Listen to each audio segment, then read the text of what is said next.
জুমার নামাজের পরে একটু ঘুরতে গিয়েছিলাম এখানে মোহাম্মদপুর চন্দ্রিমা উদ্যানের পাশে। এটা হচ্ছে বুড়িগঙ্গা নদীর পার। বুড়িগঙ্গা নদীর পাশ দিয়ে সুন্দর চলাচলের জন্য রাস্তা নির্মাণ করে দিয়েছে। এই যে এই দিকটা থেকে যায় একেবারে বসিলা ব্রিজ পর্যন্ত, আর অপরদিকে গাবতলী পর্যন্ত কাজ এখনো সম্পূর্ণ করে নাই, তবে কাজ এখনো চলমান আছে। এই দিকটা দিয়ে গাবতলী যাওয়া যায়।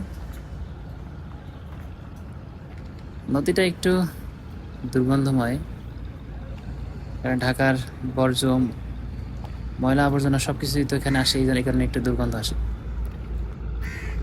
মামাতো ভাই জুবাইর আর আমি এখানে আসছি। ভালোই লাগে নদীর পরে হাঁটাহাঁটি করলে, আসলেই